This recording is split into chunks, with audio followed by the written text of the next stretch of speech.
Isso, presta atenção, Atos dos Apóstolos, 16:31. Esse também é outro perturbadinho, coitado. Esse aqui queria suicidar. Turma do suicídio. O apóstolo Paulo, essa é uma história maneira do capítulo 16, uma parte do capítulo, vou narrar para você rapidinho. O apóstolo Paulo estava lá mandando a palavra, no início estava entrando em Macedônia, Filipos, por ali, certo? E estava lá ele pregando a palavra de Deus, e o povo estava lá, maneiro, mas tinha uma dona lá, uma menina que adivinhava as coisas, uma vidente lá, adivinhava as coisas, e tinha os caras que ganhavam dinheiro com ela, porque montaram uma estrutura para ela adivinhar. Então os caras entravam no dinheiro com adivinhação. E Paulo está lá pregando, e ela olhava e falava, gente, escuta Paulo, porque Paulo, gente boa. Aí Paulo falou assim, pô, estou incomodado com essa dona gritando aí, ó, essa maluca aí, ó. Rapaz, tem um demônio nessa gritaria dessa mulher aí. Não estou falando que toda mulher que grita tem demônio. Mulher fala muito porque a área de fala da mulher é muito grande. O homem tem uma área de fala bem aqui assim, no finalzinho, aqui assim, ó, do tamanho de um grãozinho de feijão. A mulher tem uma área de fala, é todo lado esquerdo assim, e se faltar espaço também tem o direito todo que ela fala. Por isso que normalmente a coisa mais difícil que existe é você ver uma mulher gaga. É porque falar faz parte dela, tá certo? Foi só uma... Nem sei porque eu falei isso. Sangue de Jesus, tem nada a ver com o culto. Os teólogos de plantão morrem. Ainda bem que eu sou pastor. Tem que deixar eu pregar de novo. Escute só. Aí Paulo olhou para a dona lá, que estava endemoniada, sem estar endemoniado. Olha, uns demônios escondidos. Demônio dissimulado. Paulo falou, ô demônio, não adivinhação, sai dessa maluca aí. Pô, a mulher perdeu, não adivinhava mais nada. Nem esse negócio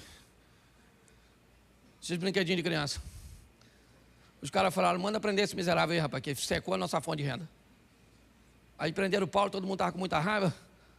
E perto da meia-noite o Paulo se irmou de cantar. Crente é terrível. Meia-noite, todo mundo dormindo, os caras presos, com os carros canhados, tudo preso assim. E eles estão lá, poderoso Deus, poderoso Deus. Começou a estremecer o negócio tudo. As portas abriu tudo, alvará de soltura. Aí vem o carcereiro, acordou agora. Nossa, o que aconteceu? As portas tudo abertas, ele falou, fugiu todo mundo, vou me matar. Paulo falou, calma aí, ó, infeliz, ninguém fugiu não, está todo mundo aqui. Ele falou, acende uma luzinha aí para eu ver. Aí acenderam, depois você lê, a história é fantástica. Só estou aqui, né, rapidinho, mas a história não é nem isso que eu estou falando, é um negócio, só estou falando fofoca, só superficial. Para criar em você o interesse, entendeu? Estou contando a metade do babado, o restante é contigo. Vai lá. Aí o apóstolo, aí o Paulo está lá, aí vem ele assustado. Ninguém fugiu. Ele falou, ninguém fugiu. Estamos tudo aqui. Ele falou assim, então, ô São Paulo, como é que eu faço para me salvar? Que quase que eu me lasquei agora, morrendo. Paulo falou, crê no Senhor Jesus, será salvo tu? Presta atenção. Olha que coisa fantástica. Por que Paulo foi para a prisão? Ele ficou preso? Sim ou não? Ele foi solto, ele só deu uma passada lá. Porque Deus estava a fim de salvar o carcereiro. Deixa eu falar uma pergunta para tu, séria. O que você veio fazer aqui hoje? Tanto lugar mais legal para você ir. Se você bebe, ó, tem uns na esquina aí, umas birosas com uma cerveja maneira. Se você gosta de ver filme, você podia estar no cinema. Se você está com preguiça, você poderia estar em casa, miserável. E olha, eu sei o que você está fazendo aqui. Ah, não, eu vim aqui porque o senhor é engraçado. Fala sério, o diabo tinha poder para combater isso. Ah, eu vim aqui porque eu achei que não era o senhor que ia pregar. Se lascou. Você está entendendo? Pô, presta atenção. A desculpa que Deus usou para te trazer aqui, eu não sei. Eu só sei que você só está aqui porque Ele decidiu que você estaria. Você está entendendo? Para que você entenda que o que você enfrenta hoje não tem autorização para te destruir, é apenas para que Deus se revele mais para você. Paulo está preso e poderia falar nessa droga que eu estou preso, vou cantar é nada. Estou todo dolorido. Está ele lá cantando. Sei lá. Está lá ele. Você estava cantando com... Quem é que canta aquela música Terremoto? É Cassiane? Quem é? A Exla, então não sei se Exla estava lá também. Cantou terremoto, sacudiu tudo, salvou o carcereiro e depois Paulo saiu. Ou seja, aquilo só aconteceu para levar a salvação àquele a quem Deus queria. Mas uma das coisas que fez Jesus ter mais êxito foi nas escolhas de pessoas. Porque ninguém faz nada sozinho. Hoje eu estava gravando finalzinho de um curso ali em cima com um amigo, e eu olhei para a nossa igreja e eu pensei, cara, com a dinâmica do meu ministério, o que o projeto Recomeçar seria sem o Osias, sem o Sidney, sem a Dani, sem o William, sem o Eliezer? O que ele seria? O que ele seria sem esses meninos do som? O que ele seria sem as meninas que estão trabalhando no Ministério Infantil? O que ele seria sem as secretárias da igreja? O que ele seria sem o Sidney com o nosso Ministério de Oração, a Adriana com a nossa Oficina da Alma? O que ele seria se não tivesse? Porque ninguém faz nada sozinho. A grande verdade é essa. Achar as pessoas certas é a grande essência da vida. Amém. Adriana, quantas vezes eu fui na Oficina da Alma? Uma vez. Uma. Funciona há quanto tempo? Já vai para 6 anos. Sabe por que eu não vou? Porque não dá problema. Porque resolve problema. Você está entendendo? Está amanhã com Deus aí. A turma que trabalha com ensino sabe como eu deixo o livro. Tem gente até que fica preocupado. Está lá, ó, meu livro dos obreiros internos, externos, está tudo aí. Porque a partir do momento que você acha a pessoa certa, já era. Porque tem gente que faz coisa muito melhor que você em área que você não é bom. E pronto, e vida que segue. É assim que funciona. Jesus achou pessoas certas. Se nós entendermos isso, primeiro, ele achou seus discípulos. Não foi numa escola, não. Não. Ele pegou 12 camaradas, descobriu que dos 12, 4 dava para andar um pouco mais perto, dos 4, 2 poderiam ser mais chegados, e dos 2, ele tinha um, que foi o último discípulo a morrer, João, na ilha de Patmos. Ele conseguiu achar pessoas certas. E o Evangelho de João, capítulo 17, verso 12, presta atenção no que disse Jesus. Olha só. Ele sai 100%.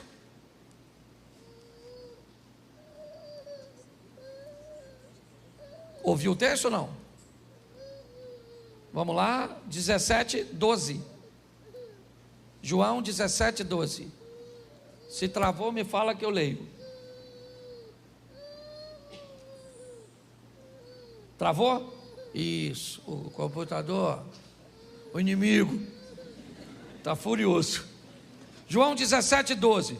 Estando eu com eles no mundo, guardava-os em teu nome, e tenho guardado aqueles que tu me deste, e nenhum deles se perdeu, senão o filho da perdição, que a Escritura, né, disse ou falou para que se cumprisse. Preste atenção. Jesus disse: todos os caras que eu escolhi deu certo, até o que deu errado. Porque o cara que deu errado cumpriu a sua missão. Por quê? Porque quando você acha as pessoas certas, já era. Por que você acha que todos os dias o diabo está mandando gente errada para a sua vida? A Bíblia diz: bendito é aquele que vem em nome do Senhor. Então, se bendito é aquele que vem em nome do Senhor, todo dia seu filho encontra com gente que vem de Deus e gente que vem das trevas. Sua esposa encontra com gente que vem de Deus e gente que vem das trevas. Seu marido encontra com gente que vem de Deus e gente que vem das trevas. Porque se todo mundo viesse de Deus, não precisa ter processo de seleção. Todo mundo vem do mesmo lugar. Você pega um cara espiritual, como Josué, recebe os gibeonitas, porque se disfarçaram e diziam vir em nome mas não vinham. Você consegue entender isso? Quando nós vemos esse texto, nós descobrimos que quem consegue selecionar pessoas vai muito longe. Ele selecionava amigos. Não vou te dar o texto, se quiser anotar. João capítulo 11, verso 3. Mandaram-lhe suas irmãs dizer: Senhor, está enfermo Lázaro, aquele a quem tu amas, seu amigo. Jesus também tinha amigos, e não eram poucos, eram muitos. Por isso que eu não gosto de gente que tem 40, 50, 60 anos de vida e diz que tem poucos amigos. Ninguém pode viver tanto e ter poucos amigos. Se você tem poucos amigos é porque você é ruim. Você pode ter poucos amigos na esfera de maior intimidade, aí eu entendo. Mas você tem que ter amigo para viagem, amigo para bate-papo, amigo para pesca, amiga para ir para o shopping, amigo para contar segredo, amigo para emprestar dinheiro, amigo para orar por você. E provavelmente não vai ser o mesmo para todos os grupos. Tem gente que você empresta dinheiro, mas não ora por você. Tem gente que ora por você, mas você não empresta dinheiro. Tem gente que você conta segredo, mas não vai na sua casa. Tem gente que vai na sua casa, mas você não conta segredo. Eu estou cansado de falar isso. E é por isso que muita gente não quer viver com gente. Certo? Agora, preste atenção. Lucas 8:2 e eu termino aqui. Lucas, dá? Foi, agora foi que eu tinha esquecido. E também algumas mulheres que haviam sido curadas de espíritos malignos e de enfermidades. Maria, chamada Madalena, da qual saíram 7 demônios. Joana, mulher de Cusa, procurador de Herodes, e Susana, e muitas outras que o serviam com suas. Jesus tinha gente que financiava seu sonho. Não tem como não ser bem sucedido. Não tem. Não há fórmula que derrote Jesus. Ele reconhece seus pais, reconhece a autoridade eclesiástica, reconhece a autoridade política, o que governa esse mundo, reconhece a autoridade de Deus. Jesus sabe o que veio fazer, tem conhecimento, reconhecimento de missão, e alguém que sabe escolher pessoas. Não tem como. Não tem como dar errado para quem utiliza essa fórmula. Mas não honro meus pais, não honro os princípios e as autoridades eclesiásticas, eu não honro os governantes, eu não honro Deus. Eu não sei nada sobre meus direitos, biblicamente falando, eu não reconheço minha missão e eu não seleciono pessoas. Querido, a probabilidade de você ser bem-sucedido é quase zero. Desculpe o que eu vou falar, mas o maior vilão da nossa vida ainda continua sendo nós mesmos. A grande verdade é essa. Mude de vida. Mude a sua maneira de pensar. E você pode ter certeza que as coisas vão mudar. Minha maneira muda quase todos os dias. E eu termino usando um texto que usei aqui numa das minhas últimas mensagens. Ana e Penina. Nunca um texto quebrou tanto meus paradigmas quanto esse. Por muito tempo, eu disse que Ana era maior que Penina, que o filho de Ana era Samuel e o filho de Penina ninguém sabia o nome. Até que, lendo o texto mais uma vez, depois, sei lá, centenas de vezes, o Senhor tocou no meu coração e me disse: onde está escrito que há alguma vantagem de Ana sobre Penina? O texto diz que uma tem algo que a outra não tem. Penina tem filhos que Ana quer. Ana tem um amor que Penina quer. Mas Ana consegue o filho e Penina não consegue o amor, porque não derramou o coração na mesma medida. A oportunidade estava para Penina e para Ana. Se Penina fizesse o que Ana fez, Eucana teria amado. Então não há desvantagem, porque não há desvantagem entre você e quem está do seu lado. A chuva para os dois, o sol para os dois, a oportunidade para os dois. Mas nos ensinaram, pelo menos a mim, eu estou quebrando meus paradigmas, a entender que não há vantagem nenhuma de ninguém sobre mim, de mim sobre ninguém. Talvez eu não tenha a mesma missão que outra pessoa tem, mas isso não faz dessa pessoa maior do que eu, e não me faz maior do que ninguém. Vamos pensar um pouco nisso e levar nossa vida para outro nível, porque é isso. Deus te chamou para isso, colocou aqui você para caminhar com a gente. Você não vai embora, vai para outra igreja. Você não quer isso? Você acha que isso é demais para você? Você não quer viver o extraordinário no seu casamento, nos seus negócios? Não quer ter uma vida sensacional com Deus? É isso? Isso te fere? É isso? É essa visão do socialismo? Não estou falando de política não, tá? Estou falando dessa visão de que todo mundo tem que ter a mesma coisa. Nunca vai ter. Nunca vai ter. Porque se der a mesma coisa para duas pessoas e uma administrar bem e outra mal, é só uma questão de tempo até você comprar minha propriedade. Porque a oportunidade é para todos.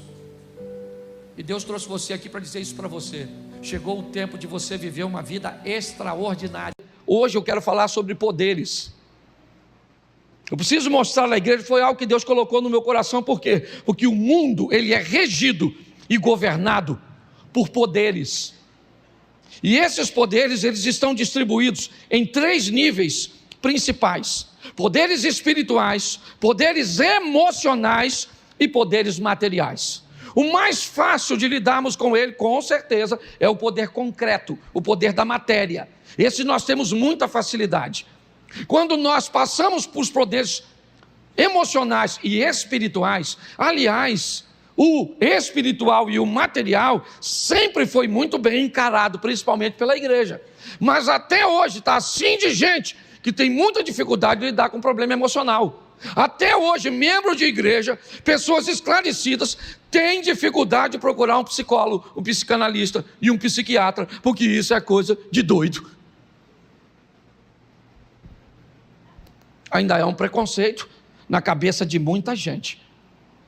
Então nós temos 3 poderes: os poderes espirituais, os poderes emocionais e os poderes materiais. Os materiais a gente consegue entender, porque é grana, é casa, são bens, formações, tudo aquilo que nós podemos, certo, ver de verdade, meio que pegar, ser palpável. Mas hoje eu quero mostrar a você, numa escala de potencialidade, 5 poderes. Eu separei aqui 5, que se você entender esses poderes e colocar a sua vida dentro dele, provavelmente nunca mais você muda de igreja, por mais aborrecimento que você tenha. Provavelmente nunca mais você pensa em divórcio. Quando você colocar isso na sua vida, esses 5 poderes, pelo menos o reconhecimento desses 5, ok? Eu coloquei numa escala aqui rapidinho, esse culto é rápido. O primeiro poder é o poder de Deus, esse é o maior. Esse é o primeiro poder que rege esse mundo.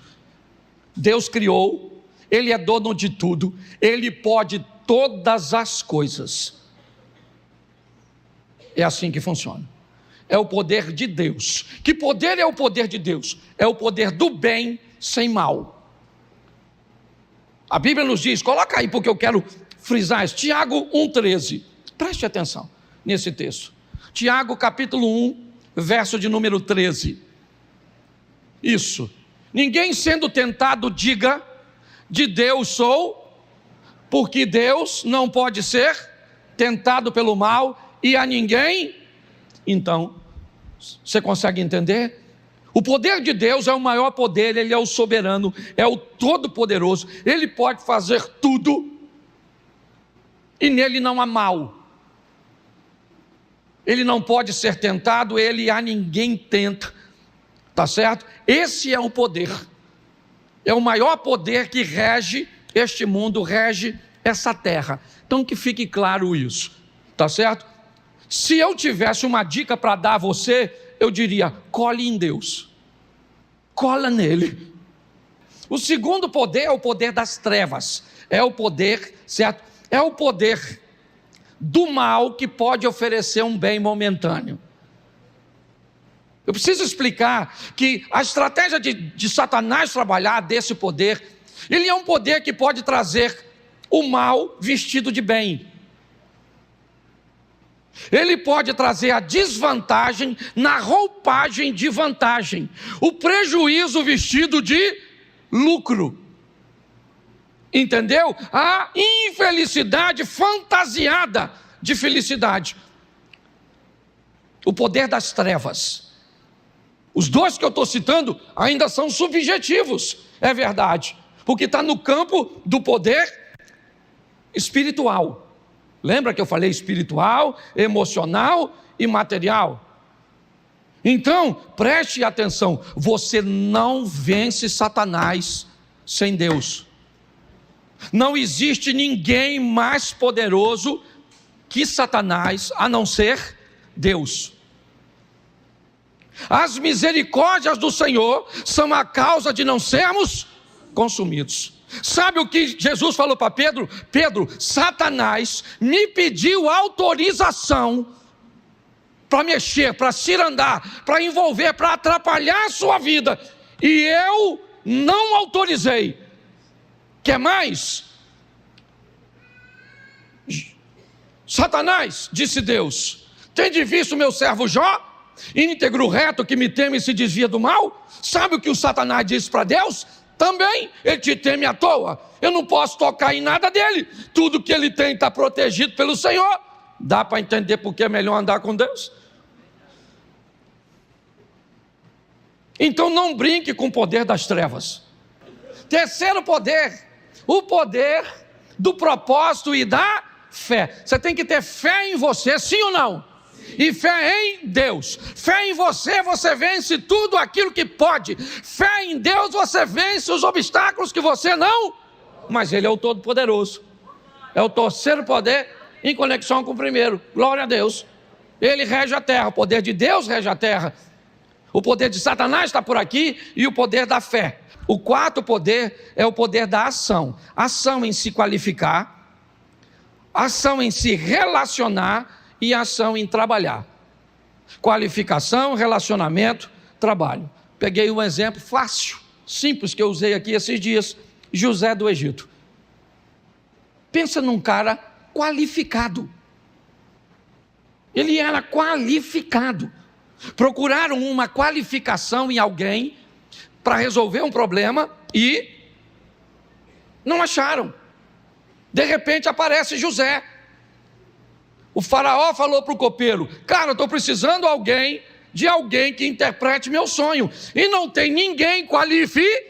O copeiro disse: eu conheço um cara que tem qualificação. Não adianta estar qualificado sem relacionamento, porque se o José não tem relacionamento com o copeiro, o troço não acontece. Está assim de gente preparado. Você pega o como é que é o nome? O currículo dele, rapaz, você fica até com medo. Ciências ocultas, letras apagadas, muitas formação. Você olha assim, pensa em curso atrás da outra. Ele não arruma nada, não tem uma conexão, não tem nada, dá uma dó. Certo? José era alguém que tinha conexão, relacionamento. José era alguém qualificado, sim ou não? Era alguém que tinha relacionamento e era muito trabalhador. Pode notar, quanto mais bem sucedido o cara é, mais o cara trabalha. O que não é, não entende. Rapaz, você que essa vida, você acorda 6 horas? Eu sei que a sua, não, eu assim, 6 horas, eu até acordo, boto o relógio para despertar, mas aí eu olho, 6 horas da manhã, né? Jesus vai voltar mesmo para quem tem, para quem não tem. Quem sabe ele não volta hoje, vou sair não.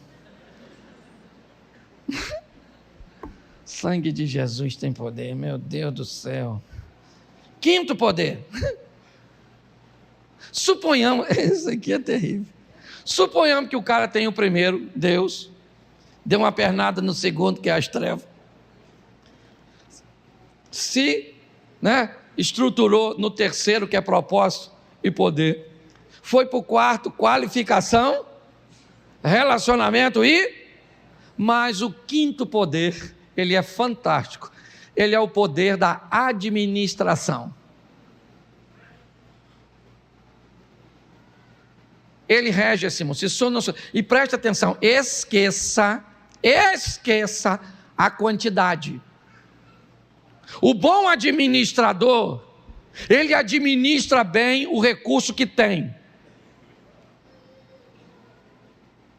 Hoje eu estava conversando com um cara, ontem, fui jantar com o Galdino, e aí surgiu o assunto, e ele falou assim: pastor, minha mãe e minha tia, elas ganham 2 salários mínimos. Pastor, elas têm dinheiro para emprestar, e só ganha 2. Então preste atenção, o bom administrador, ele sempre administra bem. Ele pode não ter tanto recurso, porque o recurso dele é pouco. Por isso que a Bíblia diz que aquele que é fiel no pouco, ele é fiel no... Por quê? Porque o assunto é fidelidade, não é a quantidade. Sabe qual é o grande problema? Algumas pessoas não criam um ambiente de disciplina para si. Por quê? Porque elas fazem pouco caso do pouco. A Bíblia diz: não negligencie o tempo das pequenas coisas. Se você ganha pouco, beleza, está tudo certo, eu respeito isso, entendo. Mas a minha pergunta é: quanto desse pouco você tem guardado? Ah, pastor, para falar a verdade, olha, eu sempre só consegui economizar R$5 por mês. Tá? Nos últimos 10 anos, eu estou guardando R$5 por mês. Isso é um administrador extraordinário. É o que ele pode fazer. O outro guarde 100, o outro guarde 500, o outro guarde 1000. Administração. É comprovado, queridos, é comprovado que se hoje, pegar todo o dinheiro do mundo e distribuir em partes iguais para toda a população da terra, 15 anos depois, o dinheiro vai estar de volta nos mesmos bolsos, por causa da administração. A administração é um poder que pode jogar tudo o que você fez do lado de Deus, do lado da fé, do lado do trabalho, certo? Da conexão e da qualificação, do lado do relacionamento, tudo fora, se você não administrar. É importante que nós venhamos entender isso, porque, preste atenção aqui, eu já estou terminando, Mateus 25:15, dá uma olhada nesse texto. Mateus 25:15.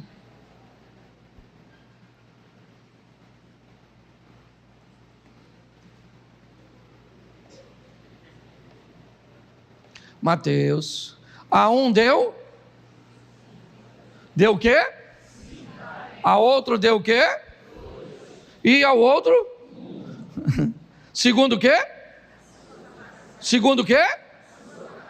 Bom, então ele recebeu segundo a sua capacidade, segundo a sua qualificação, voltando no anterior, tá certo? Depois que distribuiu, ele fez o quê? Isso, ele voltou para o céu. Vamos aqui traduzindo de uma forma bem prática, simples. Deus veio aqui e distribuiu 5 para um, 2 para outro, 1 para outro, tá certinho, tá bom. Foi para longe, voltou para o céu, tá beleza. Um dia ele volta, e quando ele volta, bota o verso 28. Mas o que Recebera um, foi, e cavou só que eu falei 28, aí botou 18, me atrapalhou aqui. Isso, presta atenção. Tirai-lhe, pois, o talento e dai ao que tem. Presta atenção, nessa parábola, o proprietário distribui para 3, segundo a capacidade. Preste atenção. O cara que ganhou 1, ele não merecia ganhar 1. Só que o homem dessa história, ele é Deus, sim ou não? Sim. E Deus é tão misericordioso que dá a oportunidade, o cara, de ter pelo menos 1. Quando ele volta, ele pergunta ao cara que ele deu 5, ele diz: bom, eu fiz seu dinheiro dobrar, ganhei mais 5. O outro disse: eu ganhei mais 2. E o outro disse: olha, eu fiquei com medo, eu enterrei esse, o que eu tenho é 1 para te devolver. O que ele diz? Pega esse 1, entrega o cara que tem 10. Você consegue entender isso? Administração. Hoje muitas pessoas sofrem com essa questão. Sofrem. Não pode ganhar nada. Se ganhar qualquer coisa em algum ambiente, o cara ganha uma herança. Tem gente que ganha na loteria. Deixa eu te explicar uma coisa. Sucesso não tolera ambiente inseguro. Não tolera. Sucesso não gosta de ambiente inseguro. Pessoas podem até dar sorte, sim, e alcançar o sucesso. Mas se ele não tiver um ambiente seguro, sabe o que acontece? Ele vai embora. Eu vi isso acontecer. Está aqui, ó. Seu marido foi um homem tão próspero. Tito Domiciano, ela é minha prima, eu posso falar aqui que estou falando da nossa família. Tito Domiciano, tão próspero. Adelso, meu irmão, tão próspero. Como é que eles morreram, Lu? Parece que deram sorte, mas não criaram um ambiente seguro para a sorte permanecer. Boa administração. Cuidado com isso. É importante nós entendermos isso.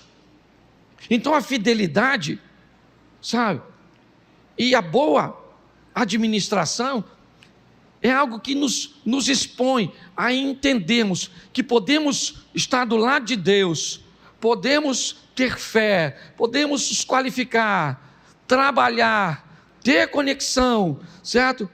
Porém, se nós não administrarmos bem, nós vamos ter problemas sérios.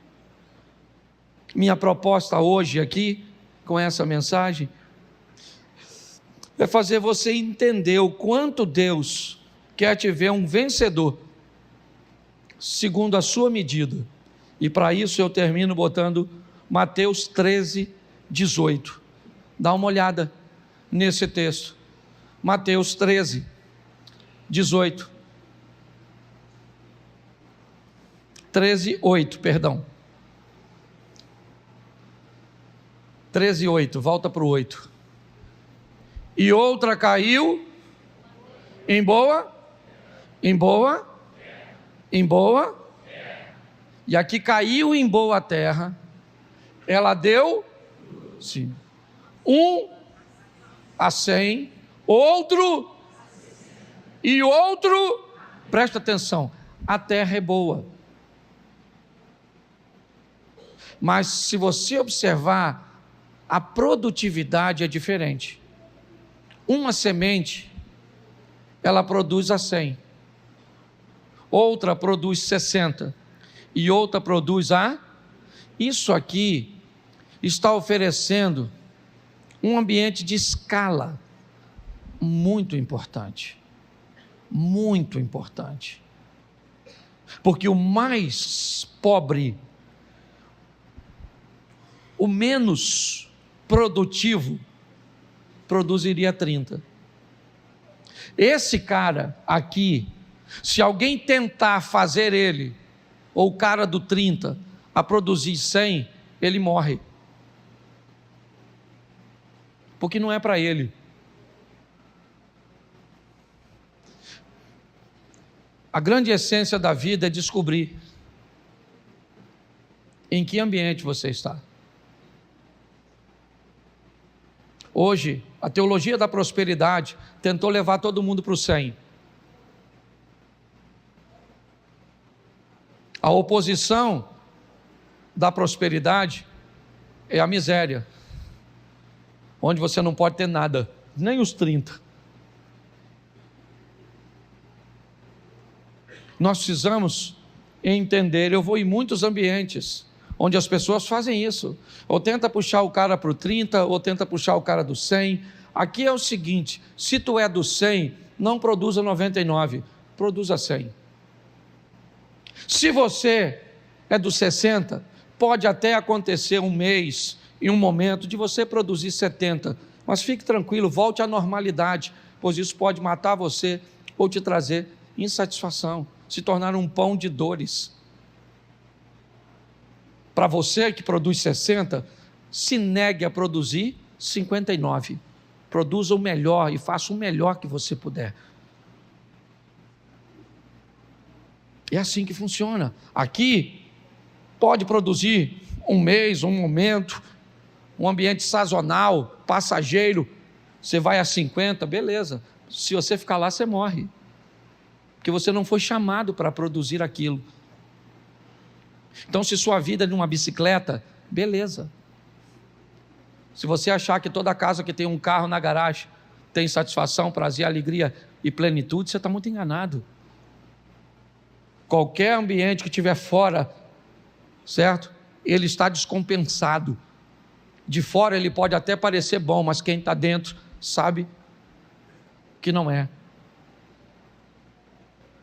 Nós passamos esses dias, eu e Mary ontem, eu acho, na frente de uma casa e vimos todo mundo conversando, que é um ambiente muito comum deles. E eu falei, nossa, eles se reúnem ali sempre daquele jeito. E ela falou assim para mim, Cláudio, e às vezes eles são muito mais felizes do que nós, vivendo no modelo deles. Não quero viver no modelo dos outros. Então eu volto aqui e digo a você, em primeiro lugar, entenda que o mundo é regido por esses poderes. O número 1, Deus, fique com Ele. O número 2, trevas, se afaste dele. O número 3, propósito e fé, pegue ele. O número 4, qualificação, relacionamento e trabalho, invista nisso. Agora, se puder fazer um cursinho, colar com alguém que administra bem, para aprender a administrar, se possível, antes de ganhar, vai te ajudar bastante, ou então você nunca vai ter coisa nenhuma. E não é isso que Deus quer.